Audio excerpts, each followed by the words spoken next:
view. I could see the damn thing sitting right on the, Oh, really? on the launch pad, but, No kidding. yeah. Darn.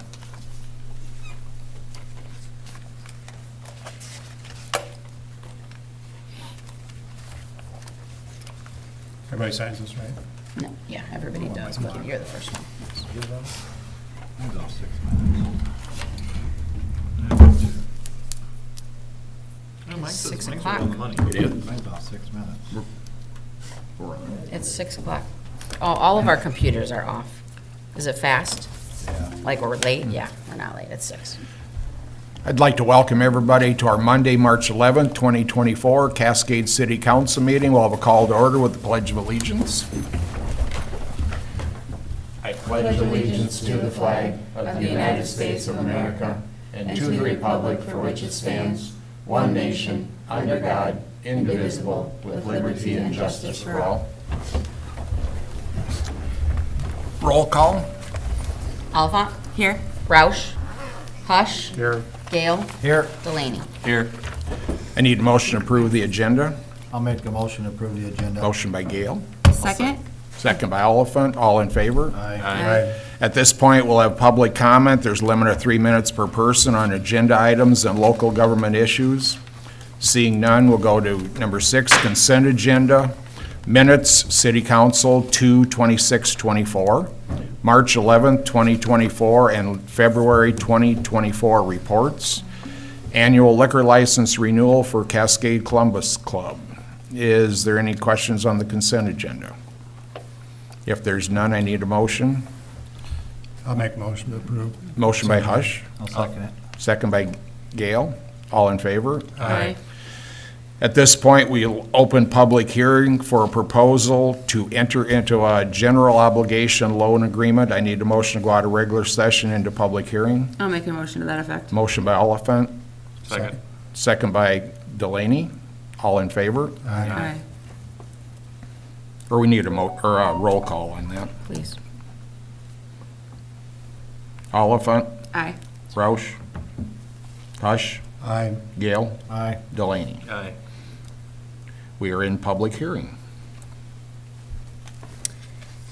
So I don't see anyone from the public, but we'll just briefly go over, because the council has already gone over this, but this is for the money that would be not related to the library, although we will be borrowing the library money at the same time.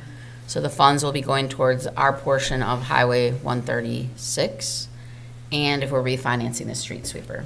So the total amount is $830,000. We would be going out to bid for that later this year, like just in a month or two. So we believe that we will, at least for today's purposes, get a reasonably decent interest rate, probably in the high 3s. So if there's any questions, otherwise, this is the official public hearing that was required of the council in order to be able to allocate these funds in the upcoming budget. Is there any questions? If there's none, I need a motion to close public hearing and go into regular session. So moved. Motion by Delaney, Second. second by Oliphant, roll call. Hold on a second, I need my sheet now, because I'm doing both things here. All right, sorry. Hush, Aye. Gale, Aye. Delaney, Aye. Oliphant. Aye. Number 9, consideration of resolution number 26-24, taking additional action on proposal to enter into a general obligation loan agreement and providing for the levy of taxes to pay general obligation corporate purpose bonds, Series 2024. Same thing, just action on what we just had the public hearing for. I So need if there's a no question. motion and a second. I'll make a motion. Motion by Delaney, Second. second by Gale, roll call. Gale, Aye. Delaney, Aye. Oliphant, Aye. Hush. Aye. Number 10, consideration of ordinance number 06-24, small solar systems requirements for special exemptions, and this is the second of 3 readings. You'll remember that we had a discussion about large systems, which are 15 kV or larger, kW, sorry. And then smaller are under 15 kW, and we decided to only exempt from a special exception those which are roof mounted. We retained at the recommendation that the council agreed with from planning and zoning. So this would be a second reading, and it has been adjusted to include the small ground mounts. Is there any questions on ordinance 06-24? Does this cover wall mounted or just roof mounted? It's only roof mounted that would need to be exempt, that is exempt. But I don't know that, I don't know, I've never heard of wall mount on a residential. Like where it'd be on the Yes. side of the house? Yeah. I don't think so. You Be too big, isn't it? hardly ever see them, but Yeah. I suppose it's doable. I But would then they s- would just have to come in and they'd have to get, No, they wouldn't, because we said ground mount. So unless it's ground, you're not coming in for a special exception, but you still have to come to the utility and you still have to get a building permit.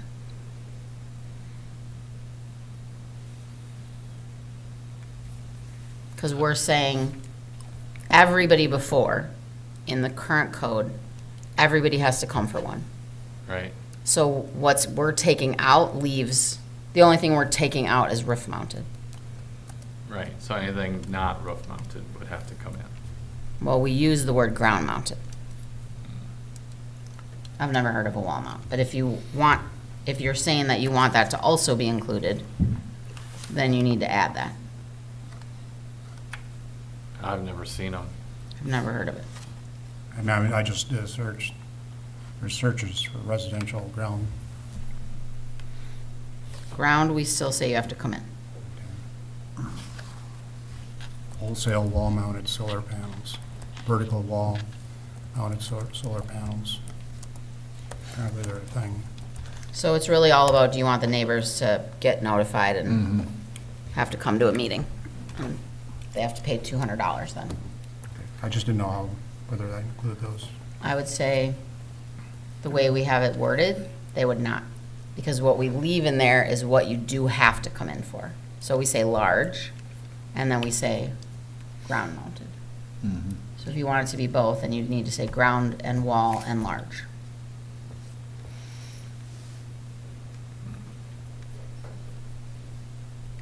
If you leave it the way that I have it drafted, it will only be small that are ground mounted that will come in. Doesn't mean they don't get approved and have to be to code. It's just about, all about the $200 fee, meeting before Board of Adjustment, and all the neighbors being. So a wall mounted would be admissible, or it would be possible. It's Yes. possible without a special exception Okay, meeting. okay. I need a motion. I'll make a motion. Motion by Gail, I can second it. second by Oliphant, roll call. Delaney, Aye. Oliphant, Aye. Hush, Aye. Gale. Aye. Number 11, consideration of ordinance number 04-24, refuse collections, and this is the final reading. So again, this is the one where we clarify that we provide the containers out by 7 AM, 3 feet apart for your toters, and that other haulers have to come in and get a permit for $100. So this would go into effect after publication if adopted tonight.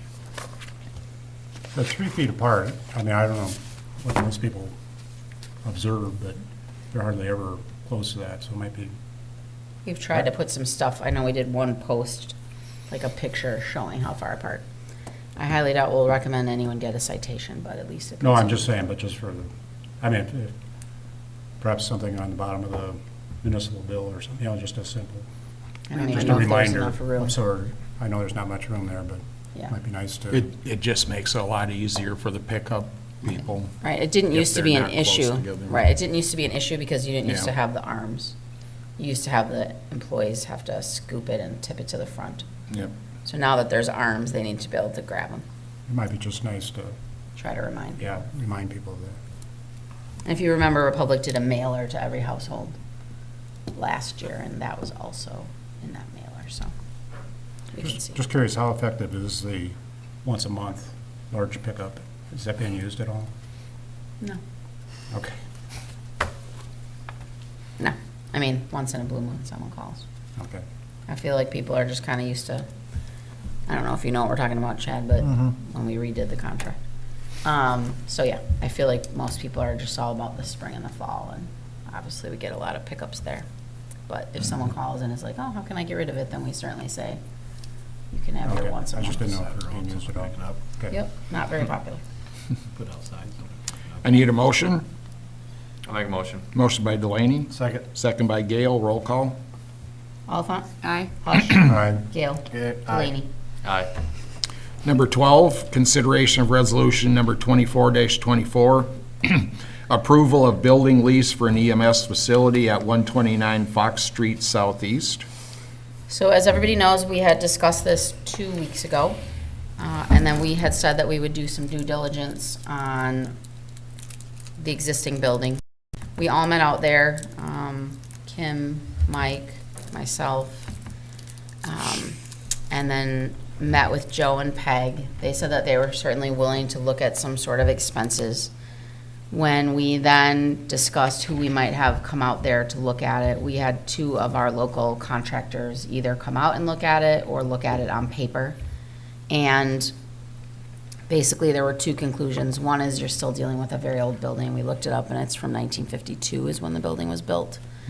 And really, because of the amount of run that you have from the front of the bays heading eastbound towards Cleveland, there is not enough run for the more inexpensive way to bring the roof out and not have to completely redo the trusses, and then have enough length and enough height to be able to still get taller bays. And so for the gentleman that was out there with us, he had indicated that he thought, based on the analysis, that you'd only be able to have an 8-foot door for height, and that's not tall enough to be able to get the ambulances in there. Also looking at, in both cases, the first person who had said, he said, if you want my opinion, I said, of course. He said he wouldn't advise doing that to that building, and he was looking at somewhere around $200,000. And then when someone did a kind of a paper analysis based on what we sent, got the second call, asked what we wanted, we had already gotten that first call, and I just said, there's concern, kind of repeated what we had already been told. He concurred and said I would agree that if we were giving you a ballpark, it would have been in the $200,000+. In addition, if we're doing that, we have to be out of there. It's not just like a simple move the ambulances for a week or two when they get right down to the nitty gritty. You'd basically be out of there for 6 months, and we'd have to find a place anyway. So based on all of that, we believe that at least I'm recommending, I know that, there's always conversations about, are there other options? Are there other abilities to find other people? Is there someone that would be willing to build it for us? But at this point, I don't see that being in the near future, and so that would be the reason to recommend continuing on with the lease on Fox Street. Lisa, what city services are provided to the Fox Street location? We are not on their electric, if that's what you're talking about. Macocata Valley serves the electric there. And then we could bring gas there, but currently there is no natural gas connected to there. Matt was kind of looking at a price so that I could at least discuss it with Chad. But there's LP tanks right there. And then previously there was not water and sewer. And prior to us having this conversation last fall, water and sewer were both connected. So there is water and sewer. Correct. Okay. There was previously a well. They had conversations about their sewer being shallow and freezing during the winter. And so I basically said, there's no sewer without water. So we just basically required that if they wanted to get rid of their septic and connect to sewer, that they also had to connect to water. So both of those were done.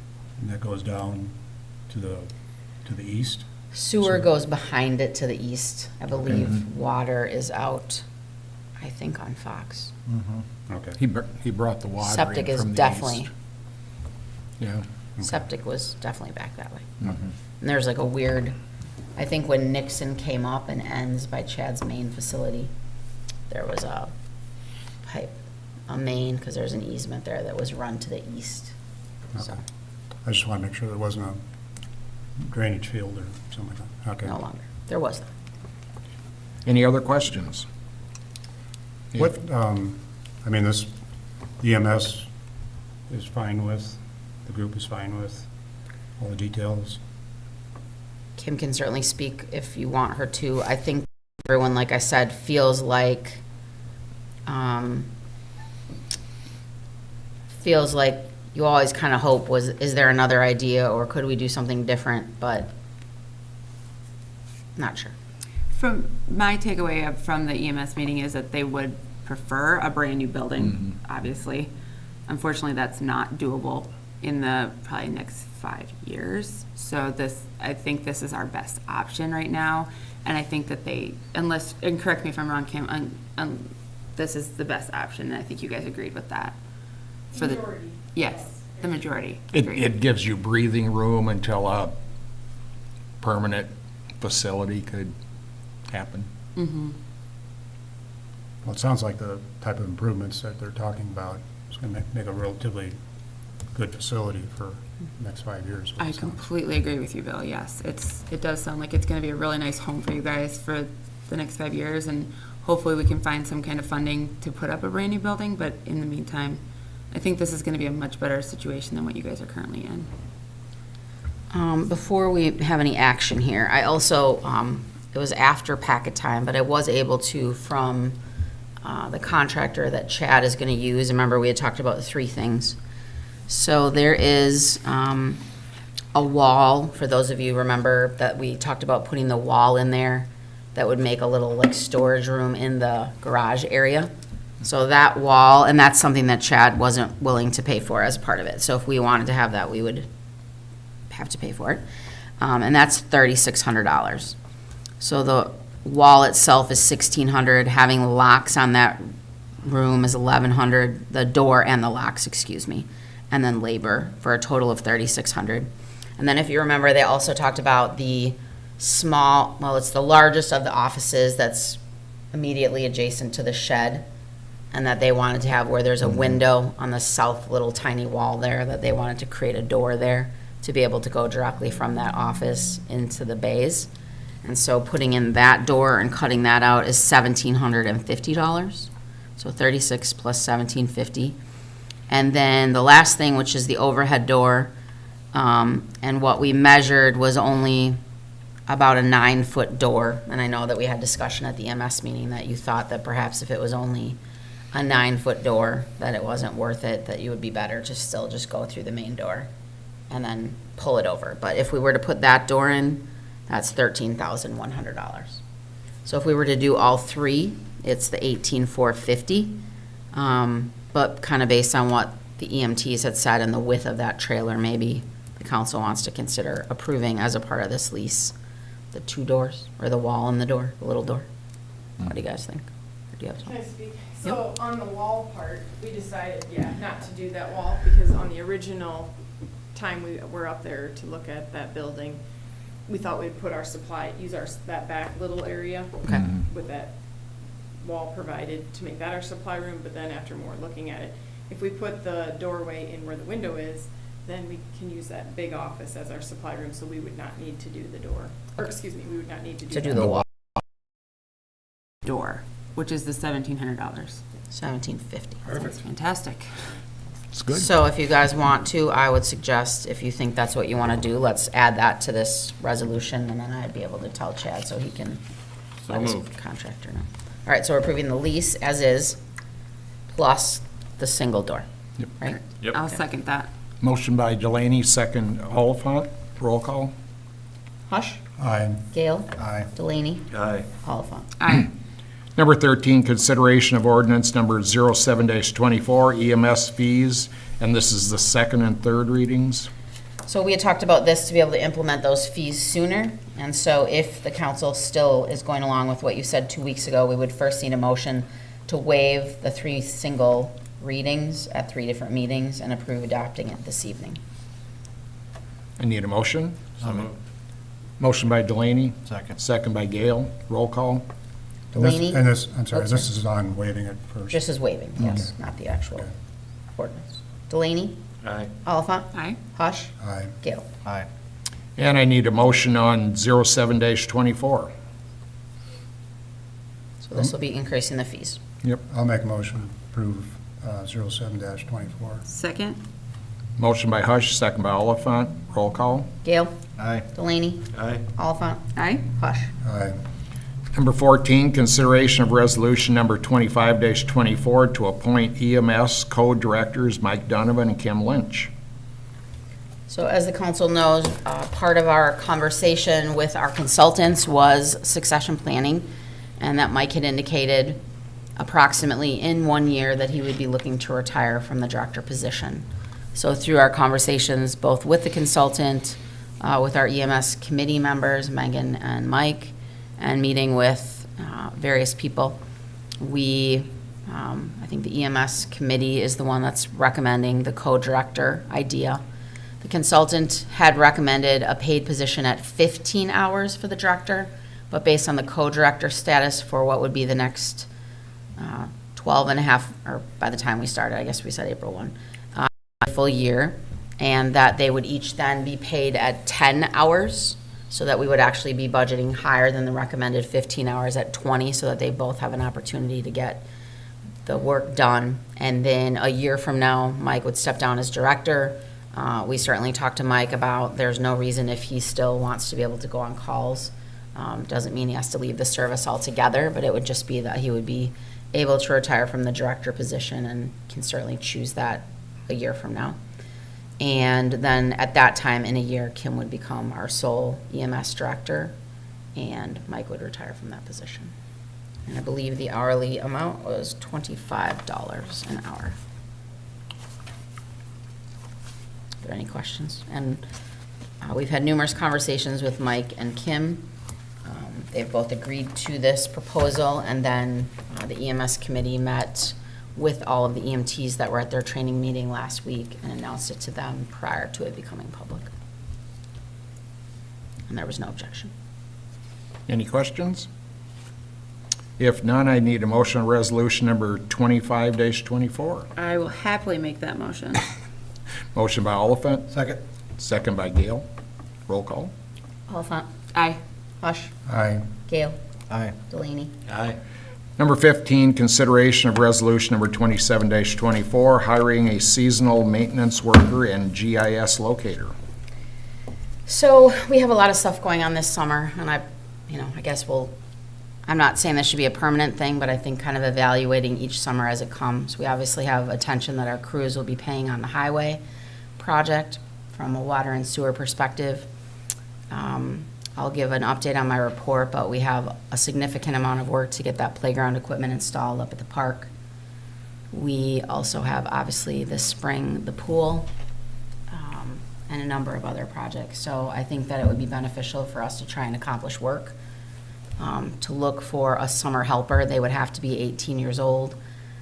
In case the council approved it tonight, I have reached out to the staff at the high school and at least have 2 gentlemen that express some level of interest in doing that. It would just be a full-time, or if they could only work 35 hours or anything like that, that would be acceptable. And then the second one, you'll remember last year we tried to have a GIS person. And the reality with the skill set of everyone that's here right now, no one on our side in Public Works is highly trained in GIS. The person that was trained the best when they were working on our side of the office was Chris Felton, and he really got the system up and running and was able to get almost all of what we currently have in the system for water and sewer and things on the city side. Through some of our EMS conversations that I was having with Chris, he said, hey, if you guys need any help on a Friday, he's now working for Jones County Secondary Highway Department, and he is off every Friday from Memorial Day to Labor Day. And so there really is no better way for us to take someone who knows our system and could dedicate a small amount of time to at least be able to do that. I've talked to all of our Public Works employees. They trust Chris, that he knows it. And then Marty, basically, like the biggest thing that we have got to do before Marty retires is be able to get as much information that's in him that is just his knowledge base before he decides to retire, which he has not indicated and doesn't mean it's happening tomorrow. But if he does decide to, and all that knowledge goes out the door. And Chris obviously worked with him and knows a lot of it. So I would recommend council's permission to be able to hire him every Friday for the summer months to be able to help populate more water first and then sewer if there's time. It's just hard, like when we had the young man last year, like, number one, he wasn't a huge GIS person, and there's nothing the person can do if they don't know it, and at least Chris still knows a lot, so, the other option is you hire people from your GIS companies, but you're still, again, at sort of that same, they know the GIS side of it, but they don't know our system, and so, those are my two recommendations. The GIS would be paid for completely by water and sewer, and then the summer helper would be split between the three, maybe even more public works because of what they're doing. The maintenance person would be, how many hours? If they can Mhm. work 40, it would be 40, unless you want to do something. I mean, that's the easiest way to try and, if you have it so few hours, it's just difficult to have the competition of Yeah. where they want to go work somewhere else full-time. I mean, do you word that as needed, because on rainy days? Yep.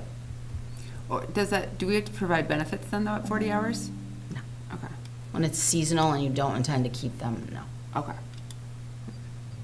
Like the summer kids at the pool. Well, you Mhm. have to pay FICA, Social Security, but that's it. Okay. But no IPERS or anything? Oh, I'm sorry, Bill, I didn't. Oh, no. No waivers. I mean, is there, like Steve says, I mean, if there's a week of rain or something like that, I mean, and you do, Well, I or guess it several would- days in a row, I mean, is it?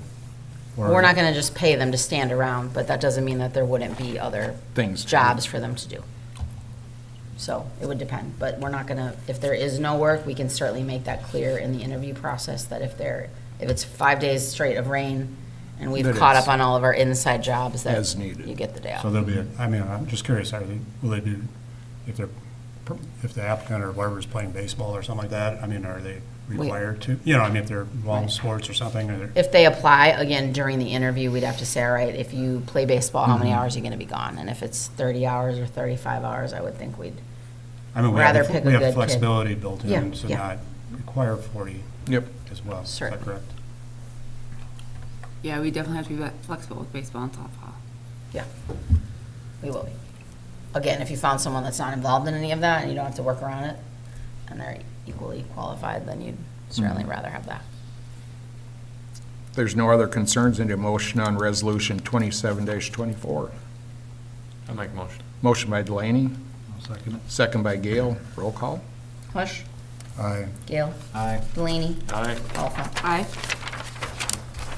Number 16, consideration of resolution number 28-24, 50% advanced downtown housing grant payment to Iowa Main Street Investment. So, as we talked about last time, when we had that special meeting a month or so ago, we had to have council's approval to make this payment prior to even submitting the request for grant funds. That was our early morning meeting, I think, maybe Mike and Chad weren't here. And so there was that. But it's not the quickest process, and when we went through that process, they did explain that some cities, as soon as the city approves it, like the expenses, they make these payments, some wait, some don't. But as you can see from Brian Bach's letter, they've had additional expenses, they are trying to make payments, and their line of credit is at its limit. And so he is requesting that we would advance half of what we're going to get from the state, which I would think it should be here in the next few weeks. We've answered all their questions and have received no additional questions in the last 10 days or so. So that is his request of the council.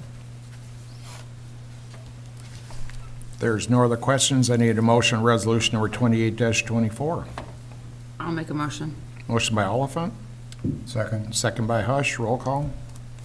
Gail, Aye. Delaney, Aye. Oliphant, Aye. Hush. Aye. Number 17, consideration of resolution number 29-24, library change order in regard to parking lot subbase. So I had asked everybody individually kind of what you thought in case I needed to make a decision, but because we got rain on Friday and it's still moist today, they were able to hold off until tomorrow, so I've given no approvals. There was the middle paragraph in your memo on page 45 that tried to explain what wasn't the entire area. He did, I know when I talked to Bill, he had asked about why the rock was already there, but by the time that he got there, it had already been covered up a little bit. So we're looking at 200 to 250 cubic yards of soil being removed, and then bringing in 3 to 375 tons of 3-inch breaker to be able to more, have a better stable area. They are aware that there's no major traffic on that area. But when it's pumping up and rutting a lot, they're not gonna recommend that we leave it like that and then have a unstable subgrade to that area. So FEH has reviewed it, asked for additional questions, and is recommending approval. And we're looking at, you can see the range of 6,900 to 8,600. So this doesn't increase our fee to Garling. Remember, we have the $75,000 contingency. Those would be basically approving that portion of it towards that. And That- they're gonna start back up tomorrow. That spot's where they dug out the back stone wall from the Great Plains Lumberyard building, and they may have just backfilled with just about anything when they did that. You're saying that's where the area is, yeah. So again, they're not just trying to say, and remember that part of why at the, I don't remember if that was 2 or 4 weeks ago, where we approved the CVT contract for $11,000, like, these are independent people that come in, so there's no, hey, the contractor just wants to get more work out of us, like, the contractor was fine leaving it as is. It's the person reviewing on our behalf as a third-party inspector. Any other questions? If none, I need a motion on resolution number 29-24. I'll make a motion. Motion by Delaney, I'll second it. second by Gale. Roll call. Delaney? Aye. Oliphant? Aye. Hush? Aye. Gale? Aye. Number 18, fiscal year 25 budget discussion. Gave you another new copy, because I never know if I've changed anything since the last time I gave it to you. So, just kind of going over, we haven't really had like a general discussion. A couple things that changed, you'll remember the numbers that I gave you last time that you approved to put in there. There was a couple penny difference. I had like rounded off to 2 decimal points, and when you send the notice out, it's 4 decimal points. Remember that we said we had to have those numbers approved at the last meeting because of a notice that'll go out through all the county auditors' offices to the 2 counties. And then the second thing was, when I had calculated that we would have a $12.50 rate based on approving everything if you approved it the way it was, that was based on $239,000 in debt levy. But in my memo, I had 289. So you approved higher, and I put it in the notice lower because that was based on, I felt like it was the rate that we looked at. And so we don't need 289, and it was a typo in the memo. So the good news that I was not aware of, when we went through the final calculation on the notice that will go to everybody, every property owner, it didn't look like when we did our first review of it that the growth in the community would be taken into account, and so I was concerned that it would look like a significant increase. But in fact, the notice is going to show a 5% decrease. Because remember, they're showing it apples to apples for value. So if you remember the sheet that I gave you last time, I said if someone's value didn't change, it would be a negative 5%. If they went up 20%, or I think we did 10%, it would then go up 5%. And so the good thing is it is at least factoring all of those numbers in. And so that's the notice that should be going out. I think it's required to go out the end of next week. So kind of we'll just sort of flip through if that's okay, since we got done with the rest of the meeting fairly quickly. The first page is the taxes that we discussed. So that is the first line item of 902, and then the liability insurance, a couple lines down from there, the 95,000. So that's the 2 of our tax dollars. Things like liquor, cigarettes, building permits, no changes there. You'll see the cable franchise fees in that second chunk. You remember that last year it was 20,000. This is in like the second chunk on page 1. You'll see it was 20,000.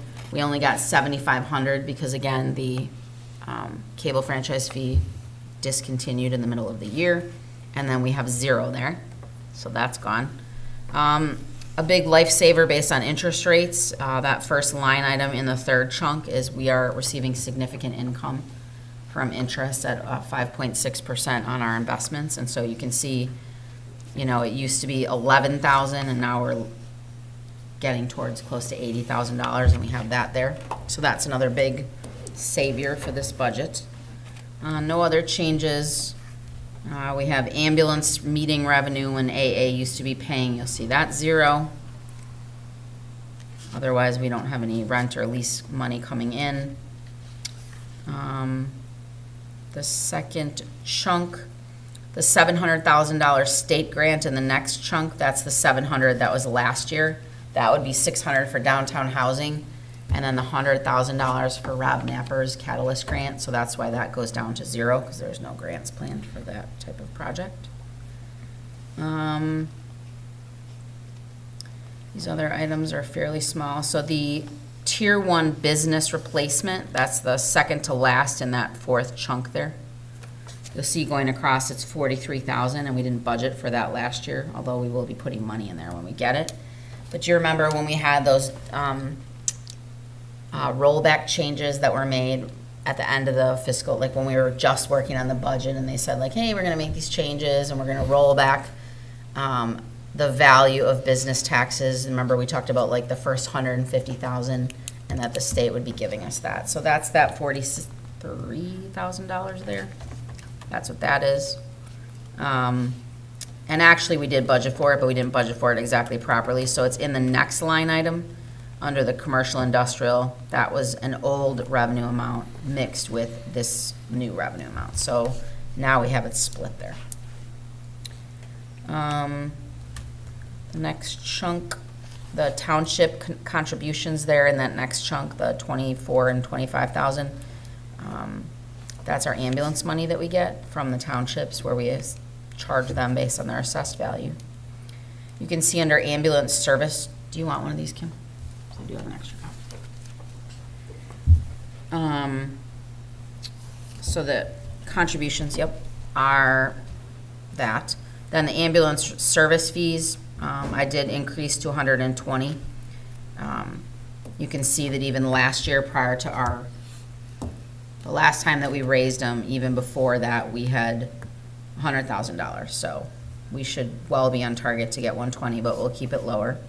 Also, with the increase in garbage, that's going up a little bit in revenue. And you don't need that anymore, but take it with you. Yep. Recycling, because we did not increase the recycling fees, we only increased the garbage fees. That's why that line item stays the same. Any questions on that page? Okay, top of page 2. There's sales tax, that's mainly on the pool. And then you can see we have the 3 bottom accounts of this first chunk on the second page. In terms of concession stand revenue, lesson revenue, we really didn't increase that much. So I did not increase that revenue. And then I did increase a couple $1,000s, the pool admissions, because we did increase those. The big chunk on this page 2, noteworthy would be halfway down is the $19,000 for the chamber. And that's a line item that says chamber there, that's $19,000.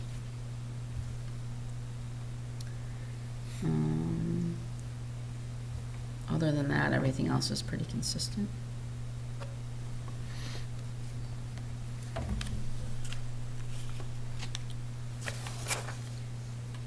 Next chunk, no sale of property. And then the next chunk, starting on the bottom of page 2, is any time that we're going to transfer money into a reserve account. So there's the police car reserve. We put $3,000 to give to that. The fire truck, we've consistently given $30,000 the last couple of years, so we would be putting another $30,000 in the reserve for the truck. And then again, you can see there's pretty significant increase in interest costs there. So even though we're giving them 30, there'll be revenue there. Page 3.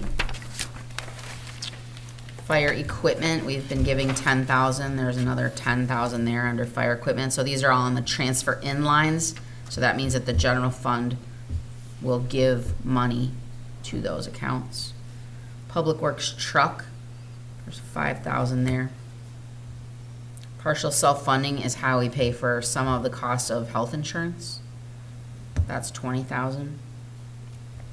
A little bit of money going into the swimming pool for future capital, that's 5,000.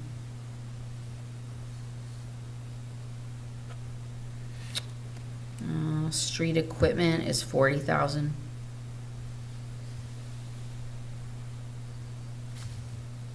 Again, some of these also have interest in them, but I'm just talking about the principal amounts that we'd be giving. Page 4.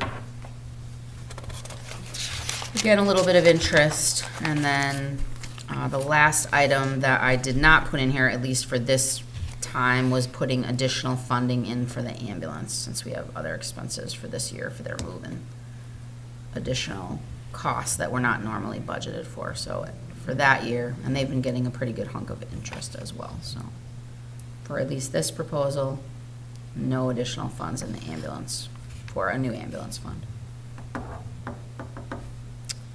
Next chunk is road use. Remember, that's where we get money from the state for all of us who pay into gas taxes. That's consistent. I don't want to budget for that to go up until it actually does, because you never know.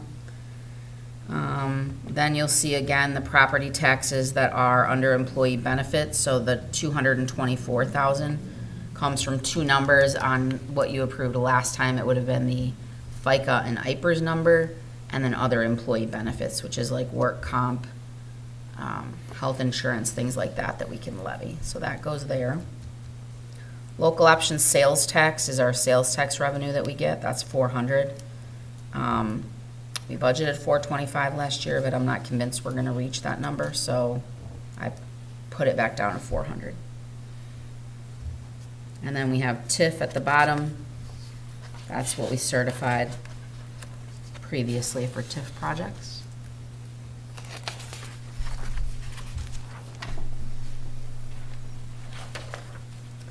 Then this 239, the next chunk of the 200 accounts, that's debt.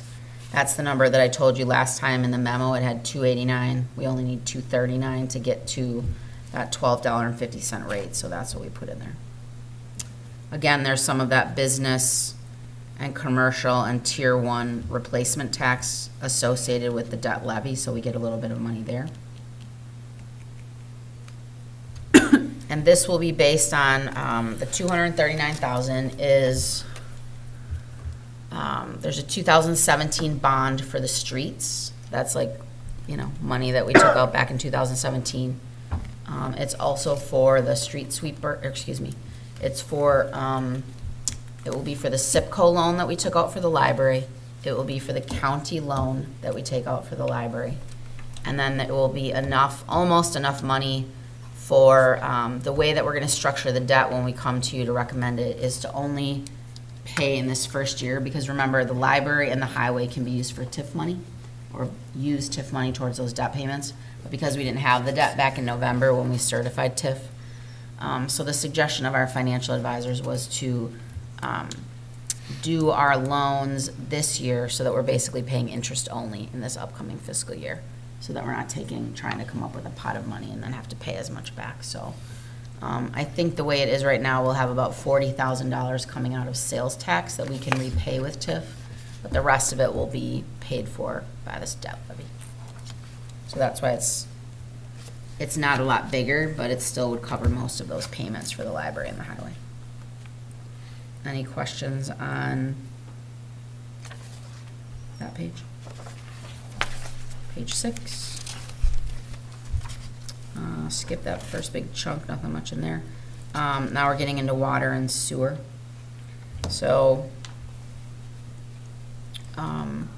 we talked about this a year ago and kind of muddled along and didn't do anything about it, but you'll recall when the auditors were here, we really have to get serious about increasing our water rates. I think once we get through the adoption of the budget, and then we can look at what those rates should be. The problem when you look at how little money we get from that, you know, say that you said we're gonna, if you said we're gonna raise the sewer rates by 10%, which sounds like a lot, you're literally generating $34,000 more money, which really doesn't get you very far in any kind of a project. So we'll have to look at that. So for now, I'm keeping it consistent. look at, when we get to the expense page for water, our expenses are actually exceed the revenues here. So this has 382 and the expenses are 400,000. So we need to look at that. Sewer revenue, the very bottom of page 6 is over double what it is for water, as you know. That's why the sewer rates are so much higher, but looking at $880,000 for sewer, How many more years we got on that loan? a lot. I think it was 20 years that started in 17. So we have like 13 more years. We're about 7 in to a 20. Going back to that, what's Phil's thoughts on needed updates? Yeah, I mean, there's always things, obviously, at this That they plant that are mandate. breaking. The problem with our budget is that because the plant was so expensive and that debt went to that, like, we really don't have a lot of money in there to fix mains. So we do collection, or we do the plant, but we don't do collection. Just like in water, we have enough money to take care of the well, 2 well houses and the tower, but we don't put money in there to fix distribution. So distribution is water pipes, collection is sewer pipes. And there's just no money in these budgets for, So are we still pretty good if the DNR changes mandates on effluent and? they won't do that in the next few years, but no, I mean, if we had to make a few $1 million improvement for affluent, then no, we'd have to borrow more money. But I don't think that certainly is a possibility in our future, but I don't see it being like, probably Close. even in the next 5 years, I don't think we'd know if it was coming that quickly.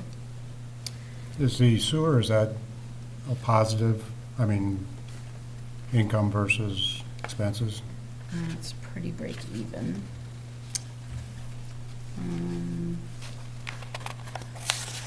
So you have 915, if you look on page 7, that's where you see the total of all the different revenue.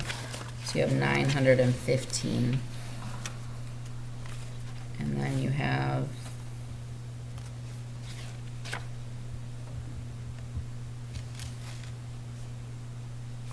technically you have 944, so it's also slightly to the negative.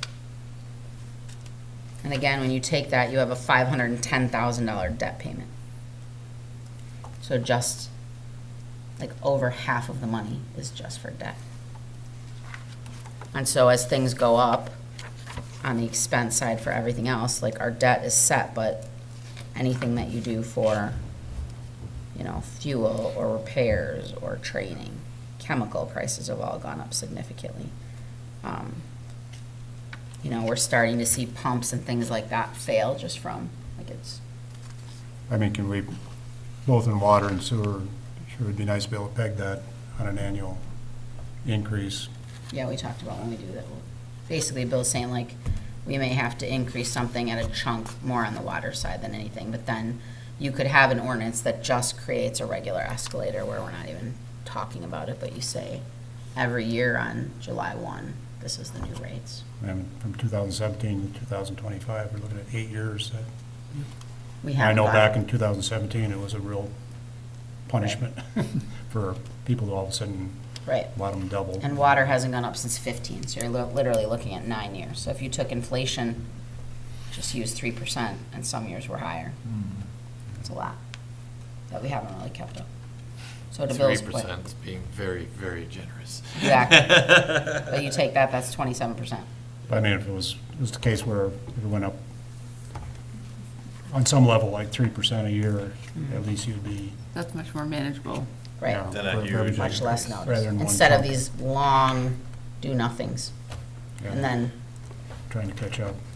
I don't know that we can only do that for water, but I certainly think that we can, whatever we do for water probably has to start out bigger than that, and then get an escalator in, and then sewer, we may be able to muddle along. And, we put numbers in here.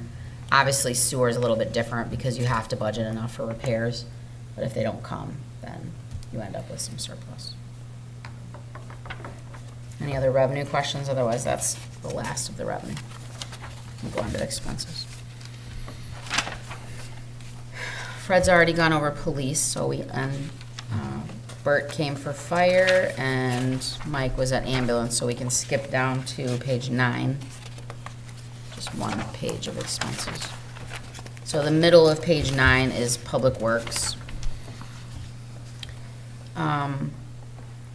One of the things that you see, just so you understand, again, I think we've talked about it last year with me, but we do not spend any tax dollars to pay our Public Works people in terms of their salaries. We only pay for them with road use money, which is probably a little bit more uncommon, but it's been a way that we've done it. And so when you look at this 210, there's no salary accounts in here. So I put FICA and IPERS.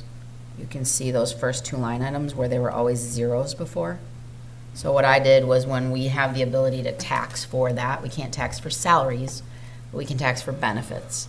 And so I've shifted them over to here, which I know, like Bill's, talked to me earlier today about trying to spend more money on fixing infrastructure, as we did last year and did get more done. But if we can take those expenses and pay for them through tax dollars, then that allows us to at least put a little bit more of road use money into actual infrastructure instead of spending it so much on people. But I did not bring salaries over because we can't tax for that. I also brought insurance over. If you look halfway down, the one that's called Insurance General, that's our everything related to, like, on the public works side, anything about liability, property, vehicles.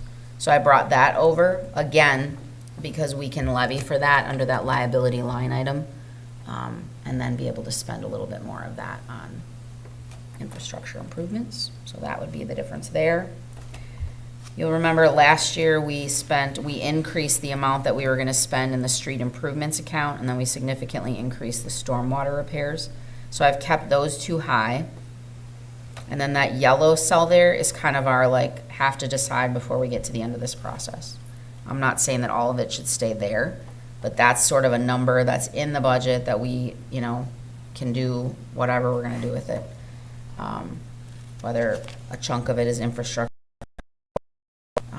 a few other things that we've talked about, like if you were to hire a police officer near the end of the year, that could come out of there, because that's not in anywhere else. So that's why I highlighted that yellow.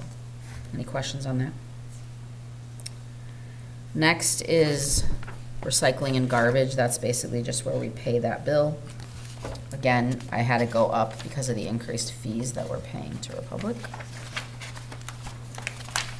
The next chunk, 410, is the library. This is based on, we don't need to go over that again. That was Melissa's presentation. The yellow cells were where I increased them to cover some of the things that we'll be paying more for. 430 is parks. The only change that I made there was for all the pressure on things that we need to fix at the parks or people wanting additional projects. I did increase their capital, or their park improvements, last line on page 10, up $5,000. And then the line on the top of page 11, under capital equipment, I increased from 2,000 to 4,000, again, funding for cameras, as we've talked about getting cameras in the parks. So there's a little bit more money there. 2 to 6,000? Yeah, on the top of 11. Yeah, the 2 to the 6. Next chunk is the pool. A few thousand more there just for the small raises that everybody gets. They all got a 25-cent raise as a base from the park board, and then if you're coming back, it's 25 cents more. And of the 19 guards that we had last year, 16 of them are coming back. So for anyone looking for a summer job, we're full. How's the pool for equipment updates? I think that a year from now, we're gonna have to start talking about repainting the pool, which is probably a good 50 or 60,000. The guys feel like we'll be okay this year. You know, we had some of those heater issues last year, but they've all been repaired, so there's nothing slated, but again, you never know if something breaks. So a few of the little increases are insurance going up, operating supplies, we upped a little bit. And there is some money in there, to your point, Mayor, about if there was any major break, we do have 15,000 on the last line item of the pool there in case there's some sort of repairs What's the miscellaneous expense of $1,000? in the pool. Yeah, it's like the 5 up from the bottom. It's probably just, like, sometimes you just have to have little miscellaneous line items. But I think I'd have to go see what that 300 was this year. Yeah. I'm not sure. It's kind of the same as miscellaneous operating supplies, which is the big one that we put stuff to. Sure. Next chunk is same. You'll see there, remember I said I took the $700,000 out on the revenue side. You'll also see it's not in the expense because we anticipate being able to complete the 600 with Brian potentially this year. If not, it'll carry forward.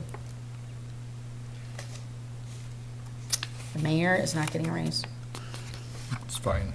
Can we, You'd have to vote on it and have to do it after he's elected anyway. can we demote him? or- Yes. Lowering your salary, sir. Okay.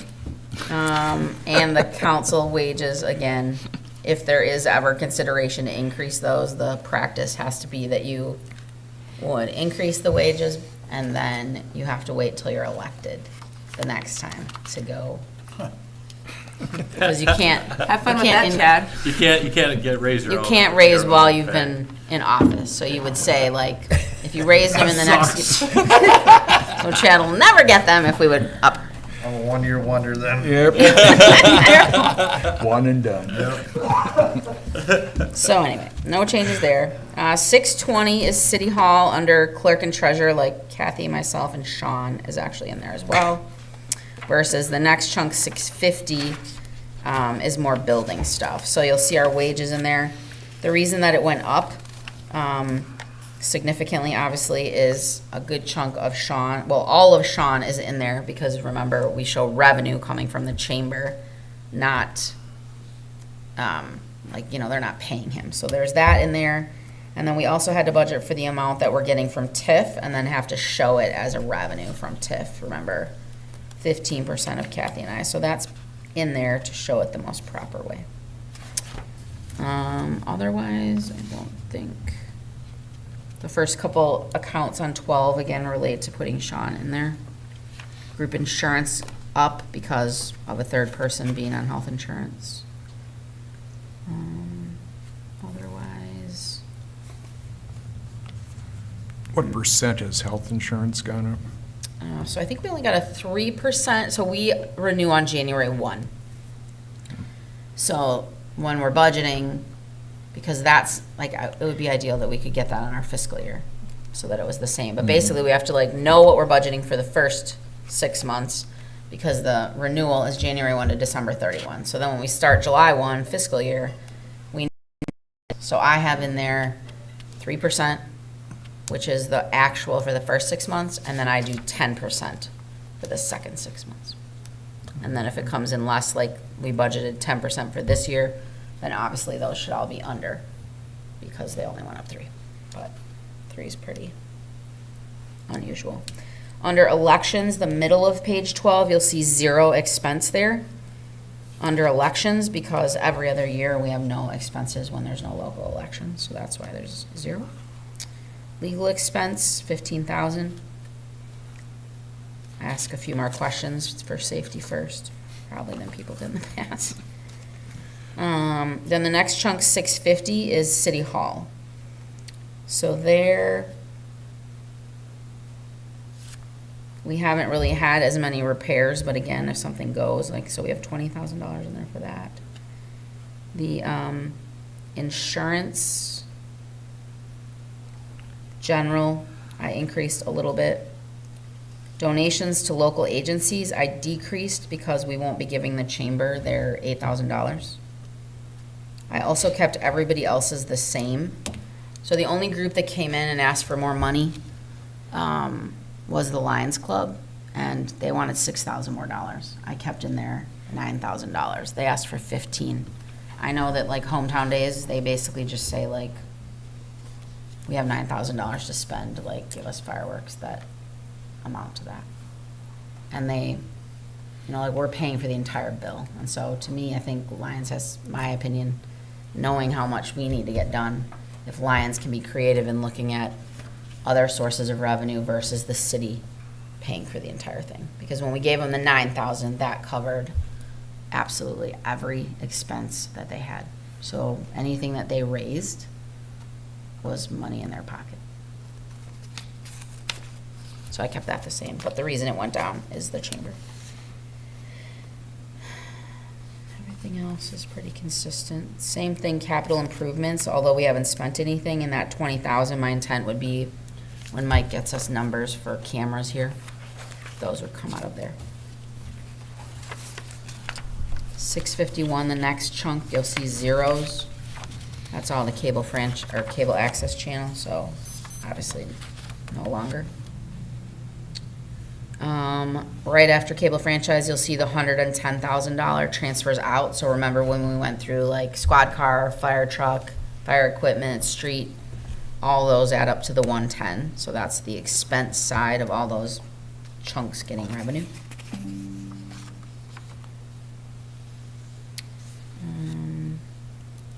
Nothing else on this page. Top of page 14 is road use.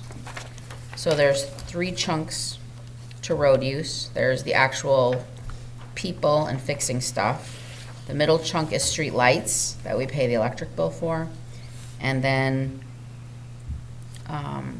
snow removal is separate. So under that first chunk, you can see again the salaries are there, but you'll see that I took out FICA and IPERS. So remember I said that went over to Public Works. And then I also took out their insurance where you see it going from 18 to 0. So that also is in the general fund now. So instead of having it be more money, it's less money. And then salaries isn't going down, it's just how we distributed their time, so. A little bit more to water and sewer based on actual time spent.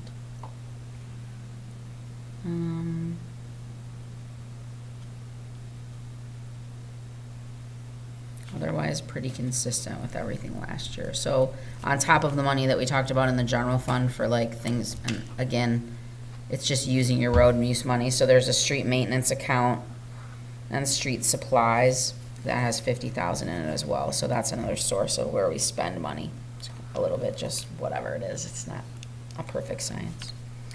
Street lighting, we may have to look at increasing this. We have,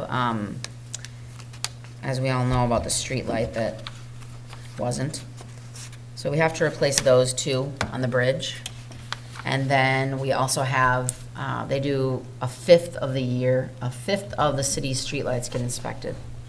And so, actually 4 years, sorry. So it's all the 4 quadrants that we have. And the quadrant that they did this year, they found 5 or 6 poles that they think need to be replaced. They're not like extreme like the one on the bridge was. But you could be looking at high as like $3,000 for a pole. Like they're outrageous. So they're getting me prices right now. I may have to look at, you know, there is some reserve money in road use, so. What kind of poles are we looking at for the bridge?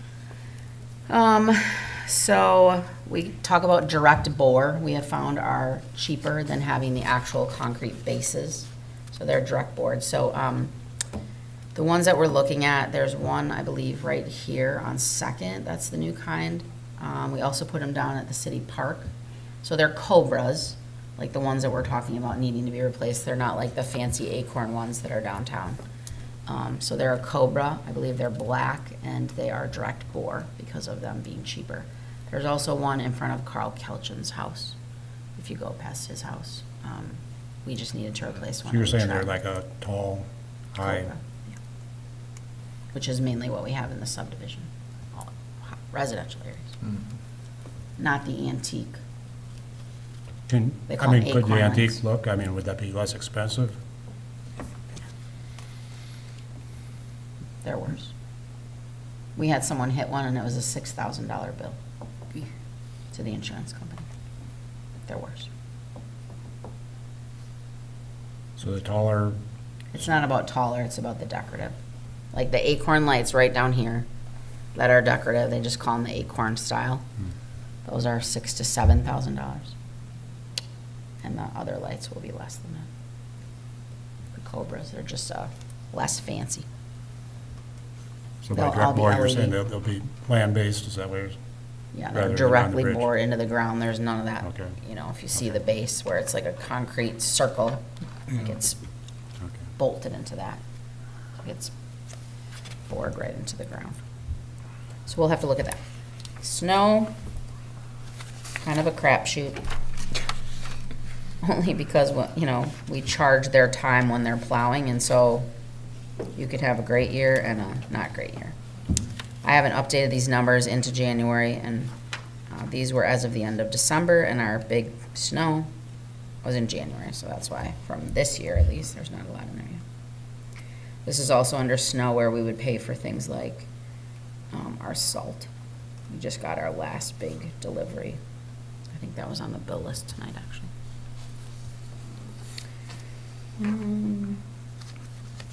Transfer out there, that 40,000 after the snow chunk, that's again going into equipment funds.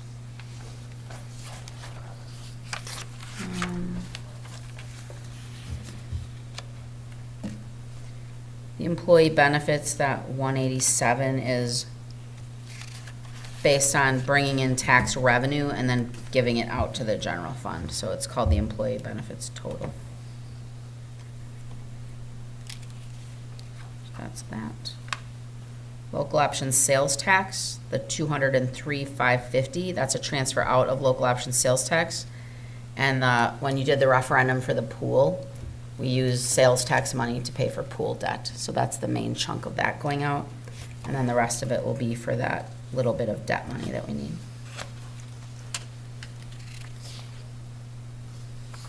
TIF, that will be, again, the payments that we make for various projects.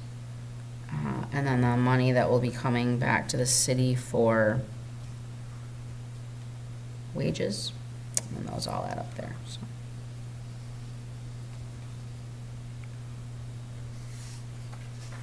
The next chunk is debt. So again, when we talked about that the debt levy would pay for the street debt, that's under the 200 at the bottom of page 15. You'll see the 137 is the principal on the street debt, and then the 7,300, two numbers down, that's the interest on that. And then the 35,000 is the debt for the sweeper.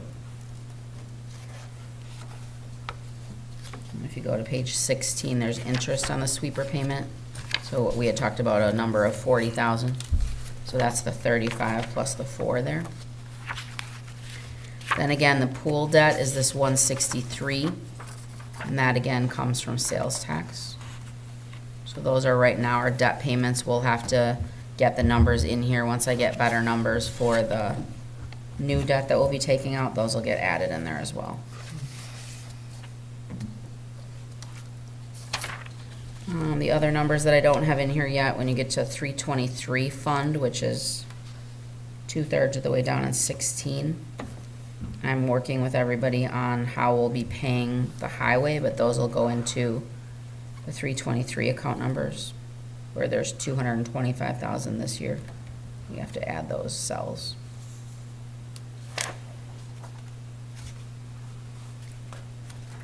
Top of page 17 is the library. Again, still have to fill in some of those numbers. But the 370 account numbers are the library capital funds. Still working on those. And then the last two chunks are water and sewer. So again, you can see wages. We do have to keep benefits in water. We can't just say that 100% of the Public Works employees are going to be paid for out of taxes. They do have to appropriately get charged to water and sewer, so we couldn't take those out. Nor could we take their insurance or their health insurance or their regular insurance. But if you look across all these accounts, when I say that we're short in water, like we didn't even increase any of these expenses, hardly at all. You know, we did the appropriate amount of wages, which again, it doesn't mean they're going up 13,000. It means that we haven't really been charging the part to water that they spend on water, the time they spend there, so we were trying to keep track of that. But if you look at everything after the employee accounts, where's that?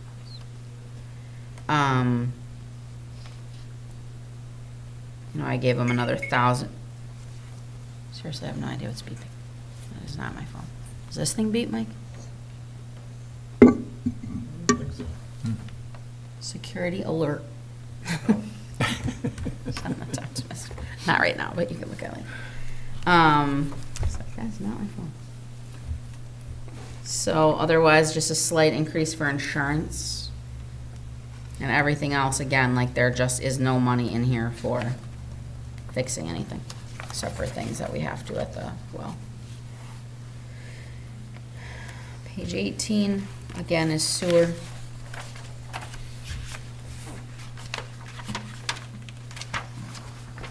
Again, if you look, like we really hardly increase anything in here.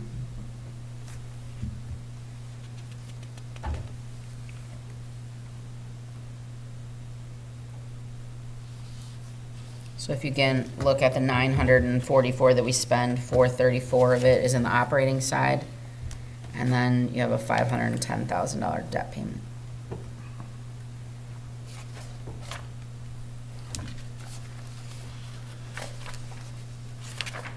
And that is all. So we'll have to, if you have any questions, let me know.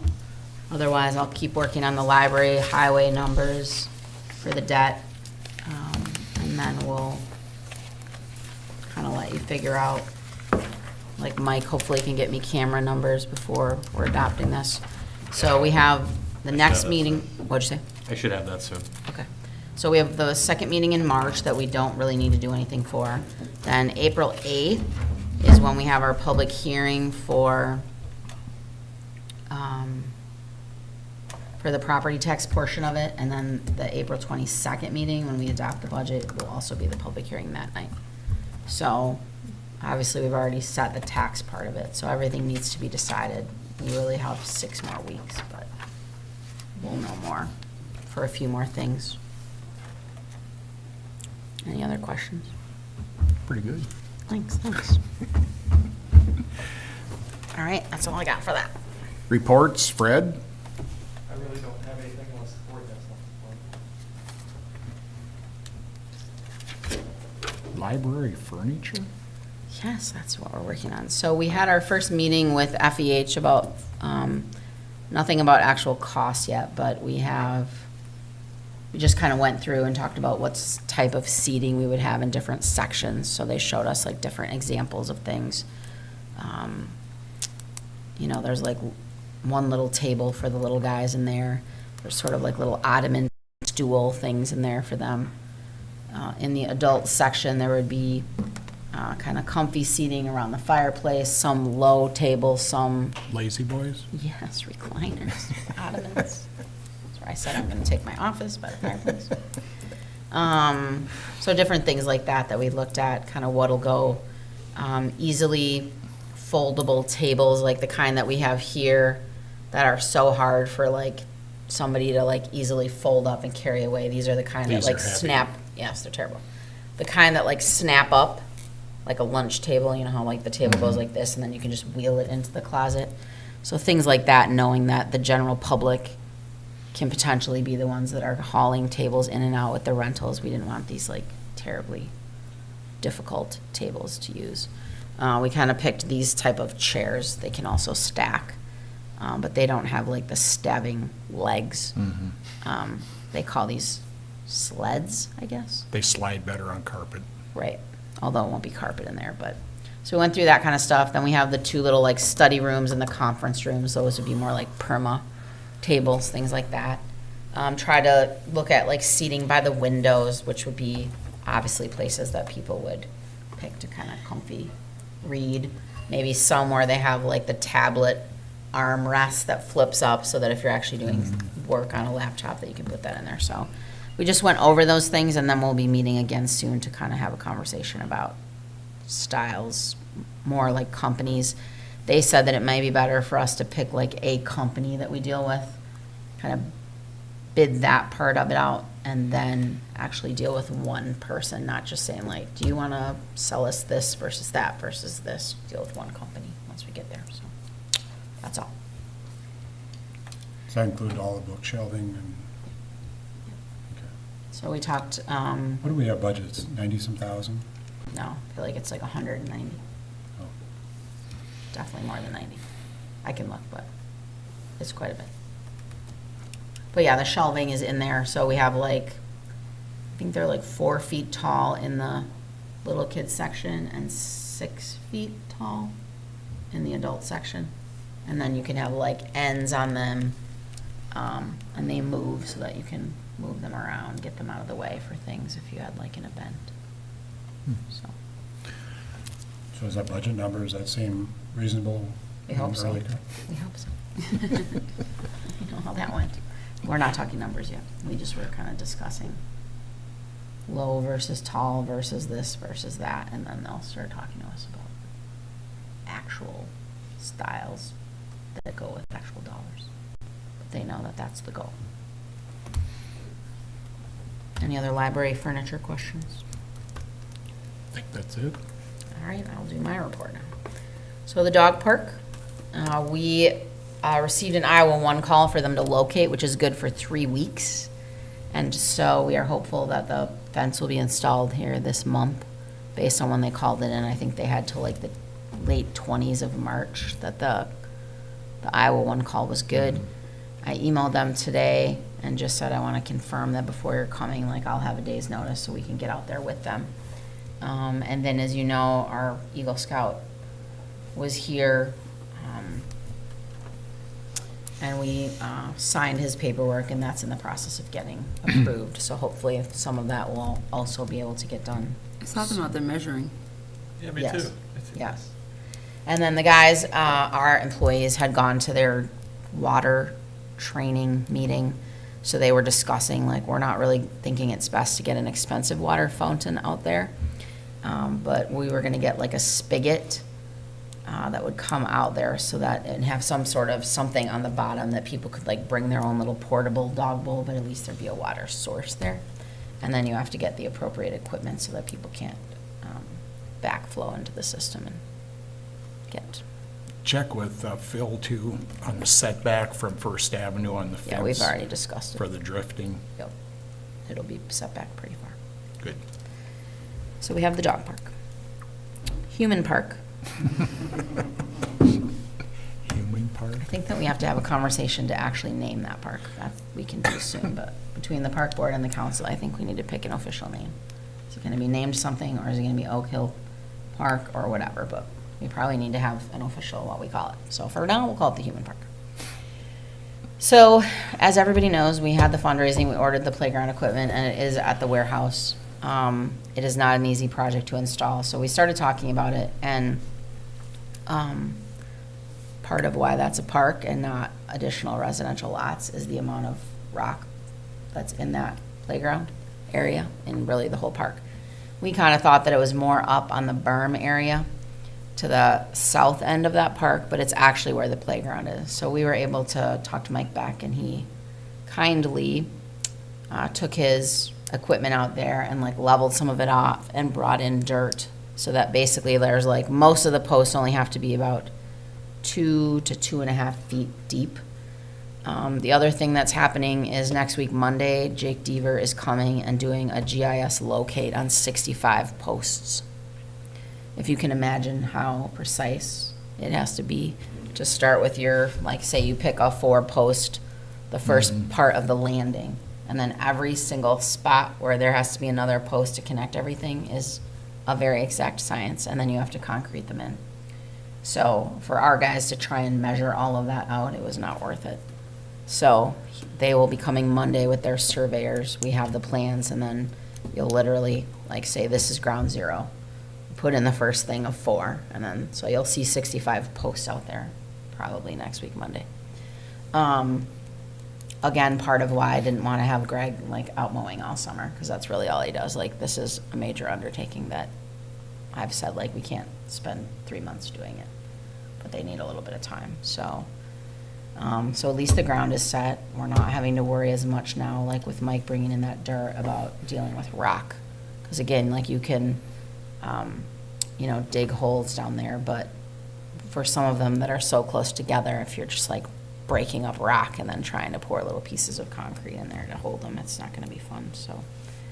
Hopefully we will get started on that. They've been at the warehouse kind of separating pieces and trying to get chunks of the right pieces so they can take up like phase one if we're gonna put this first piece out there and work on that. Our insurance company and our safety crew that we pay through IMU does a safety inspection, so we received a report on the CMU side and then on the city side with nothing major, but just little things that as they walk through each building on a friendly note, they'll say like, hey, don't have this, don't do that, yes, do this, label things differently. So all the department heads have those reports now, and I'll start working on it. Again, I don't think it's anything that's expensive, but it's just things that if you ever had an actual OSHA inspection, that's basically what they're looking at, is to make sure that we're compliant.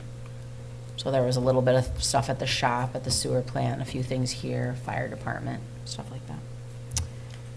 I think we're all up to date on the library. Remember, I think I gave everybody their postcard on their desk for coming on the 26th at 5:30.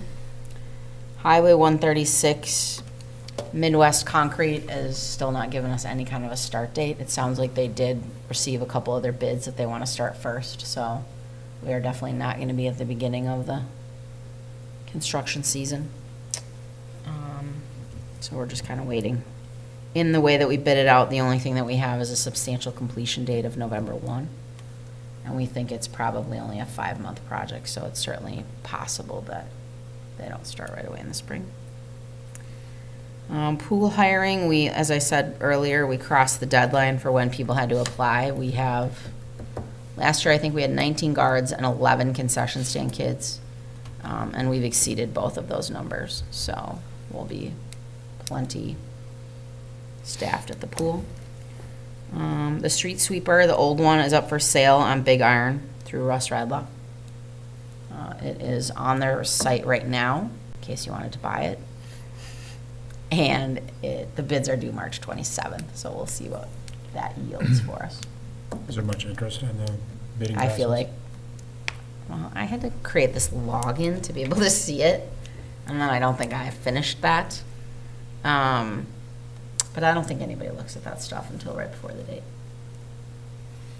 If you ever look at like an eBay auction or things like that, like people literally just do it at the very end. At the end. Yeah, like no one cares They before. might save like, you know, so they can come back to it, but they just, Yeah, so I don't think you can see, Is there a minimum on that so that, no, I don't think that they so allow it you doesn't to. get given away? I guess if that's gonna happen, well, Steve, you like buying stuff, why don't you just buy it? I just sold one. Buy another one. No. Wasn't that John Deere, doesn't it have a John Deere motor that's supposedly a prize motor or something? yeah. Oh, the motor alone has really good value, Mm-hmm. I because mean, they're maybe in a lot of stuff. Rather than somebody getting it for $100 or something, perhaps we should have a minimum on it. Yeah, I don't know if they let you all ask. I feel like they don't. But I'll ask. All the back bills for garbage have gone out. We're also gonna send a letter to everybody that has a dumpster, informing them about this overage that nobody really knew about before, where if you like overfill your dumpster and you get an extra bill, and then we get the bill, that we're gonna bill you instead of, you know, because that, our plan then going forward is that that will be placed on their actual garbage bill, and nobody's gonna, maybe they won't notice, but they also will wonder what the heck, so. They won't go to every commercial account, they'll go to those with dumpsters. So if you have a commercial toter, you won't get that. Next is the sewer jetting. They were supposed to start today, but they are not starting until tomorrow. If you all heard about our post that we put out there, got lots of worried people with their saran wrap your toilet, please. So we have a new company, did you see it? Mike's looking at me like he doesn't know. So we used to have a company that was having a really hard time keeping staff, and so they basically advised us last year to go with someone else. And so there's a new company, I can't remember the name of it, it's CIT, something like that. Anyway, so they're pretty proactive about their sewer jetting. We divided the town into 5 so that every 5 years, everything will get jetted completely. And so the, where it is right now is the southeast corner, but not Oak Hill. So it's like south of 2nd Avenue or Gary Owen, over by Dillon. And then it kind of goes over to like behind the elementary school, and then everything south, like Macokota Drive, like over by Fred's house, stuff like that. So we posted that they would be in town for 2 days, hopefully starting today, but they didn't show up today. And it advises people that based on when they run up your street pipe and then back down, sometimes depending on what's there, what's clogged, or what's get blown out, you can sometimes get blowback into your house.